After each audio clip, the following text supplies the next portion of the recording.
प्राचीन काल में एक ग्वालिन थी। उसका प्रसव काल अत्यंत निकट था। एक ओर वह प्रसव से व्याकुल थी तो दूसरी ओर उसका मन गौरस, दूध दही बेचने में लगा हुआ था। उसने सोचा कि यदि प्रसव हो गया तो गौरस यूं ही रह जाएगा। यह सोचकर उसने दूध दही सिर पर रखे और बेचने के लिए चल दी, किंतु कुछ दूर पहुंचने पर उसे असहनीय प्रसव पीड़ डहा हुई। वह एक झरबेरी की ओट में चली गई और वहां एक बच्चे को जन्म दिया। वह बच्चे को वहीं छोड़कर पास के गांवों में दूध दही बेचने चली गई। संयोग से उस दिन हल षष्ठी थी। गाय भैंस के मिश्रित दूध को केवल भैंस का दूध बताकर उसने सीधे साधे गांव वालों में बेच दिया। उधर जिस झरबेरी के नीचे उसने बच्चे को छोड़ा था, उसके समीप ही खेत में एक किसान हल जोत रहा था।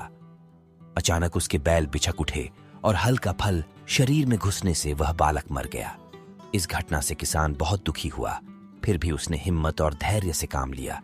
उसने झरबेरी के कांटों से ही बच्चे के चिरे हुए पेट में टांके लगाए और वहां से चला गया। कुछ देर बाद ग्वालिन दूध बेचकर वहां आ पहुंची। बच्चे की ऐसी दशा देखकर उसे समझते देर नहीं लगी कि यह सब उसके पाप की सजा है। वह सोचने लगी कि यदि मैंने झूठ बोलकर गाय का दूध न बेचा होता और गांव की स्त्रियों का धर्म भ्रष्ट न किया होता तो मेरे बच्चे की यह दशा न होती। अतः मुझे लौटकर सब बातें गांव वालों को बताकर प्रायश्चित करना चाहिए। ऐसा निश्चय कर वह उस गांव में पहुंची जहां उसने दूध दही बेचा था।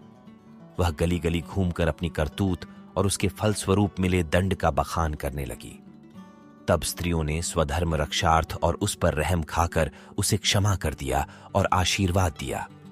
बहुत सी स्त्रियों द्वारा आशीर्वाद लेकर जब वह पुनः झरबेरी के नीचे पहुंची तो यह देखकर आश्चर्यचकित रह गई कि वहां उसका पुत्र जीवित अवस्था में पड़े ढा है।